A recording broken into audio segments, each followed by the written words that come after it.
In the last story, we saw how Adaku's prideful bride price turned into her deepest sorrow. Her father, Mazi Okore, confessed his greed and died in regret. And to free her family from the curse of pride, Adaku returned part of the bride price to the elders beneath the Iroko tree. Since then, peace began to whisper again in Umuokoro. But peace is not the end of every story. Sometimes it is only the beginning. Dear friends, let us return once more to the red earth of Umuokoro to see what became of Adaku, her son Obinna, and the man who once called her his wife.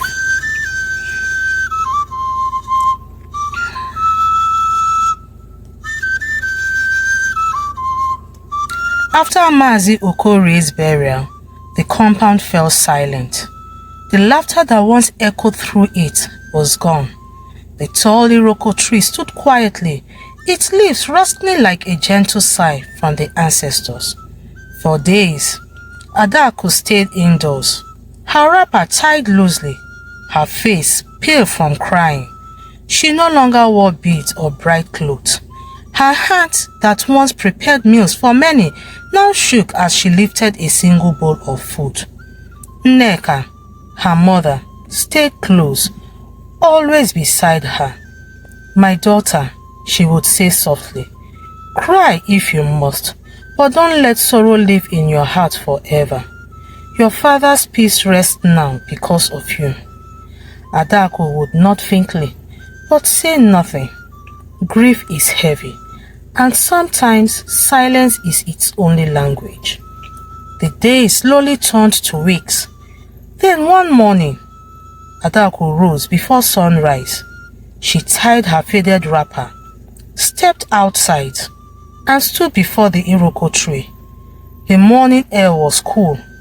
Birds sang softly. She whispered, "Father, I will live again, for Obinna, for peace." From that day, something changed in her. She began to move with quiet strength. She swept the compound, fetched water from the stream, and started planting vegetables behind her house. Soon, she opened a small table by the roadside, selling palm oil, peppers, and soap. She greeted passers-by with her soft smile. Though some villagers still gossip behind her back. She is the one whose father added a white goat and a bag of cowries, they would whisper. She returned her bride price herself, but Adaku paid no attention. She had learned that peace was not the absence of gossip, but the courage to stay gentle while others talk. Obinna, her son, grew fast. He was cheerful and kind, and was always by her side. He would run barefoot through the yard, laughing as he chased chickens. Sometimes, when Adaku's heart felt heavy, she would simply look at him and smile. Her pain softened each time she saw his bright eyes.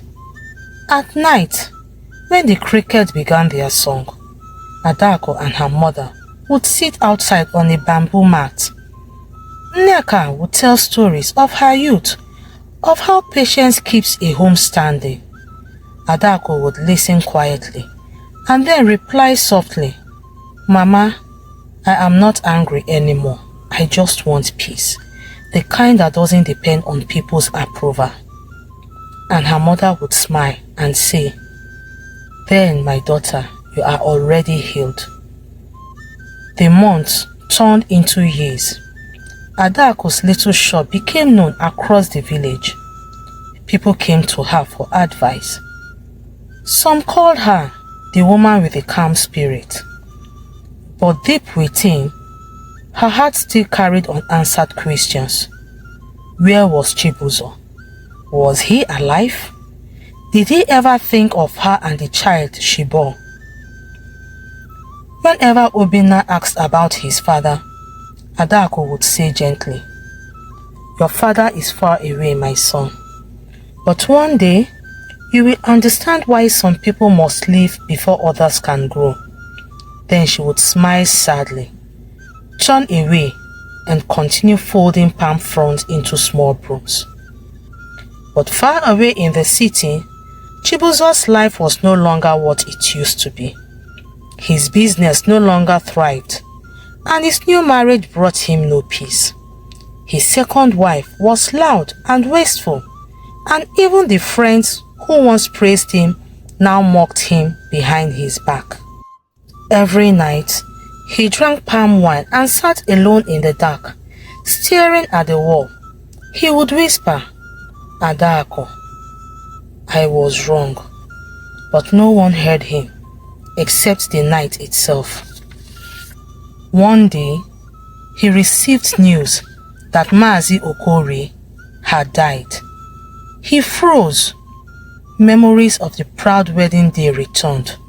The crowd, the goats, the laughter, and his father-in-law's proud words, "No man will ever take my daughter cheaply." Tears filled his eyes. He realized that the pride which began in that celebration had become his downfall. And for the first time in many years, Chibuzo decided to return to Umuokoro.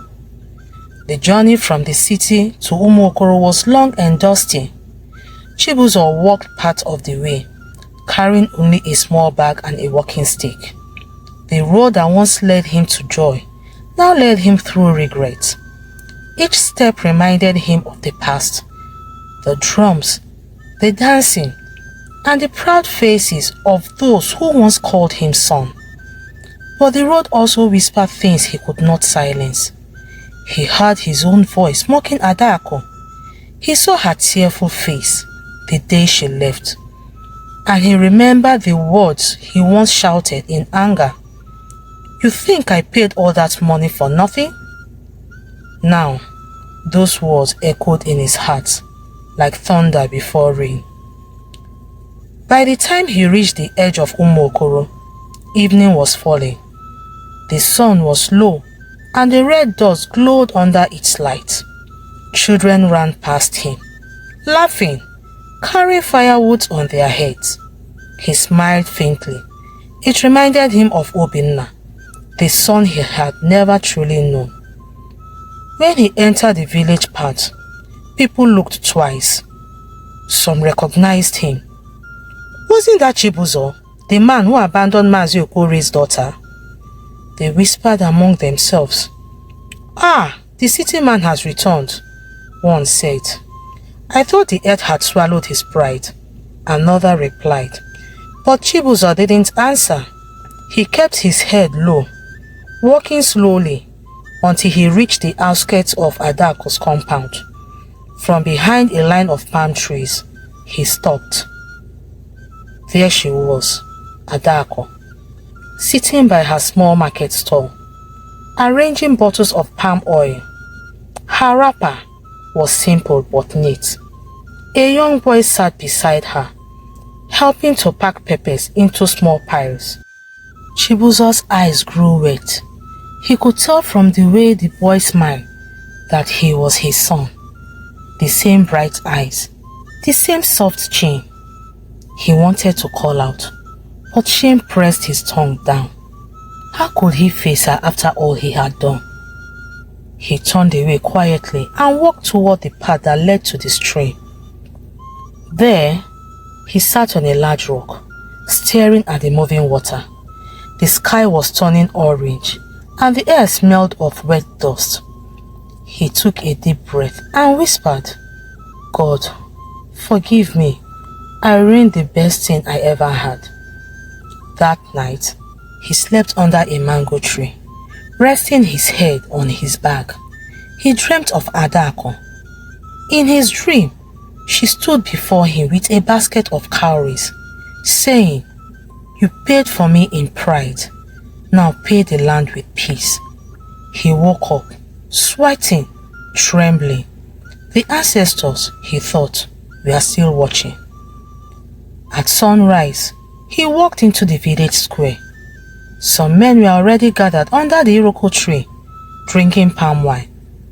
Among them was Mazi Ogbuefi, the same elder who witnessed both Adaku's wedding and her later acts of restitution. When Chibuzo greeted them, they fell silent. Mazi Ogbuefi, he said with a shaky voice, "I have come to beg." The old man leaned forward. "To beg whom, Chibuzo? The living or the dead?" Chibuzo lowered his head. "Both, if they will hear me." The old man studied him for a while, then said, "Sit, speak your heart. The earth listens when a man truly repents." Chibuzo began to speak, slowly, painfully, each word breaking like dry sticks in the fire. "I destroyed my home with pride. I turned my wife into a stranger. When I lost her, I thought I gained freedom, but I lost myself instead. Now I live with nothing. No peace, no laughter, no family." The other elders murmured quietly. One said, "It is not easy for a proud man to kneel before his shame. Perhaps the gods have touched him." Chibuzo continued, "I have come to make things right. I heard that Adaku returned part of the bride price to the land. Now I wish to return my heart to her in peace, not to marry again, but to make things right." Mazi Ogbuefi nodded slowly. "The ancestors have waited for this day," he said, "but peace is not spoken. It is earned. Go and face her with clean hands. We will stand as witnesses." Chibuzo bowed his head deeply, tears dripping onto the red soil. "Thank you, fathers," he said. "I will do as you say." As he walked away, the wind rustled through the leaves of the Iroko tree, and the elders said to one another, "Perhaps the curse is truly ready to end." That afternoon, word spread quietly through the village. Adaku's husband has returned. Some women gasped in surprise. Others shook their heads. "Let him come," they said. "Let us see if the earth still has patience for pride." When Nneka heard the news, she placed her hand on her chest and whispered, "May peace guide this day." And as the sun began to tilt toward the west, the people of Umuokoro gathered once more under the shade of the Iroko tree, the same tree that had witnessed both joy and sorrow. They waited, whispering among themselves, as Chibuzo slowly walked forward, his steps heavy but steady, his eyes fixed on the woman whose heart he once broke. The sun hung low above Umuokoro that evening, its golden light spilling gently across the red earth. The air was still, as if the land itself held its breath. Under the Iroko tree, the elders sat in a half circle, their walking sticks resting beside them. Their faces are calm but watchful. Behind them, villagers stood quietly, waiting to see what would unfold. Nneka was there too, her wrapper tied tightly around her waist, her hands folded nervously. Beside her stood Adaku, her calm eyes steady, her wrapper simple but neat, and her son Obinna holding her hand, now 7 years old. He looked around curiously, too young to understand, yet old enough to feel the tension in the air. Then, from the path leading from the stream, Chibuzo appeared. He walked slowly, head bowed, his red cap in his hands. Dust rose gently from his feet with every step. When he reached the center of the gathering, he knelt on the ground and placed both hands flat on the red soil.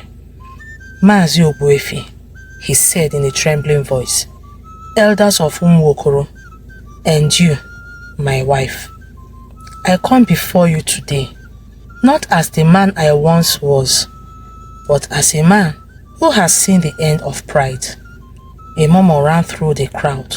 Some shook their heads, others nodded quietly.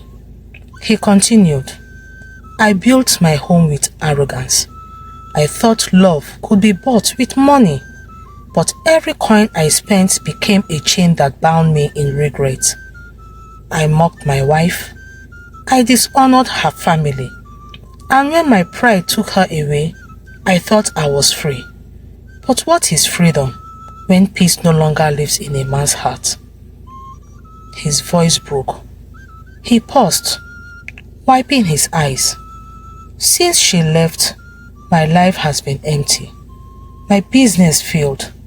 My sleep left me. Even the food I ate had no taste. I am tired. Fathers, I am tired of living with the shadow of my sin.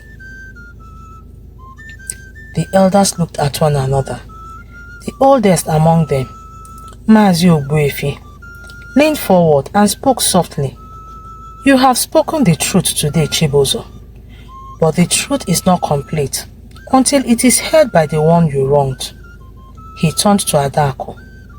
My daughter, the earth listens. What is in your heart?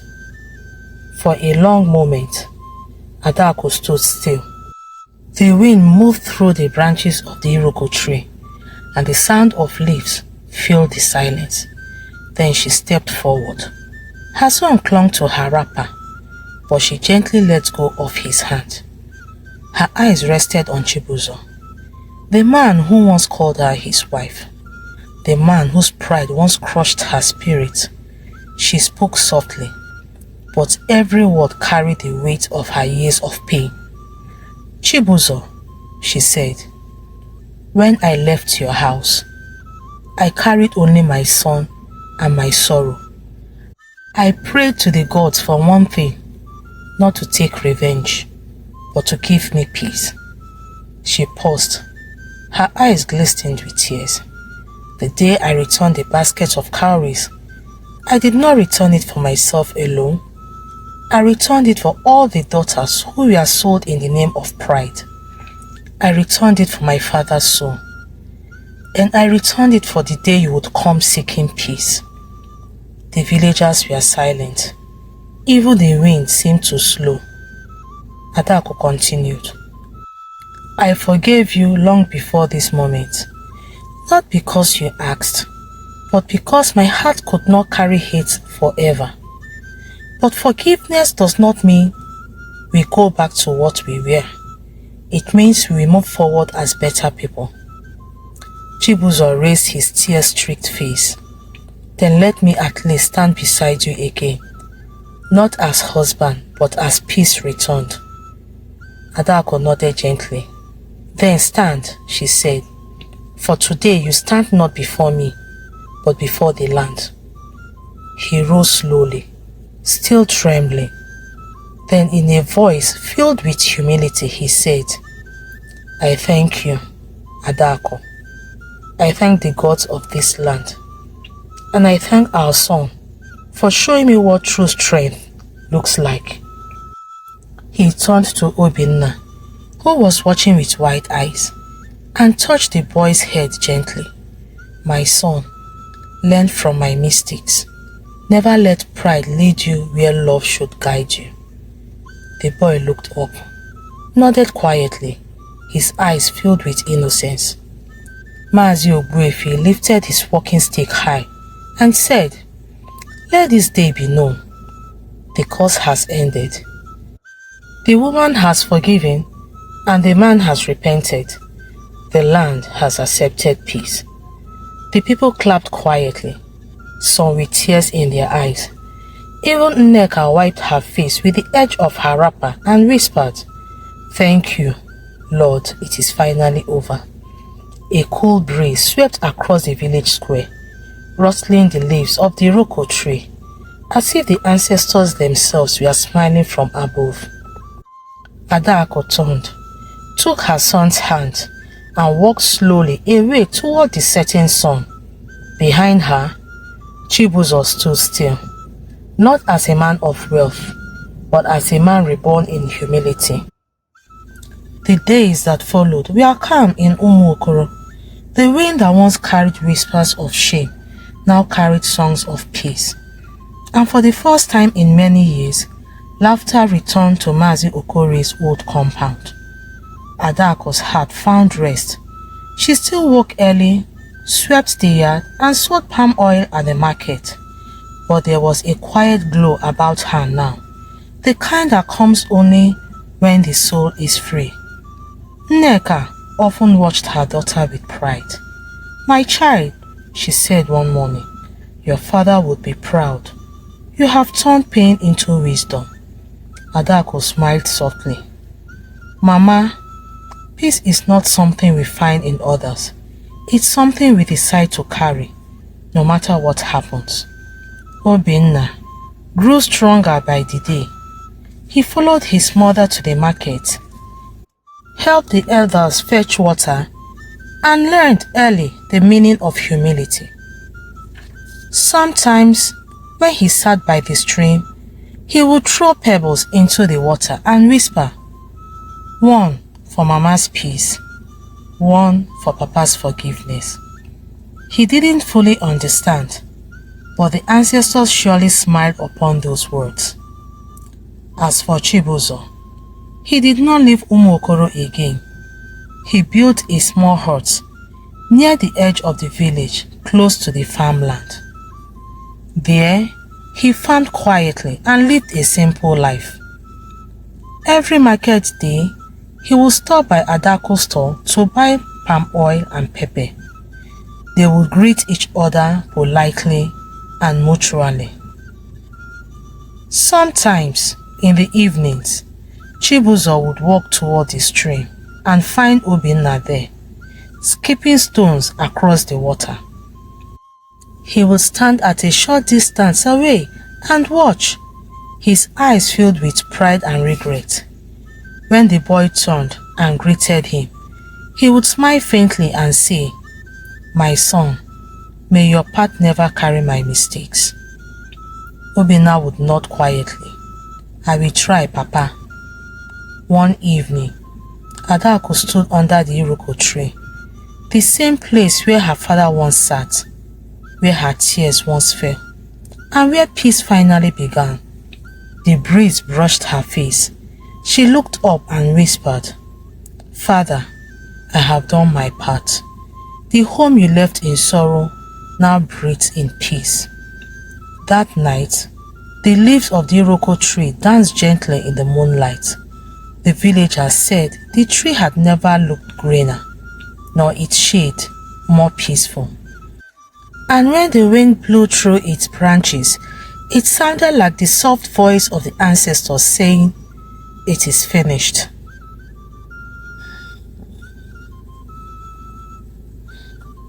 The story of Adaku and Chibuzo came to an end, not with riches, but with peace, not with reunion, but with understanding.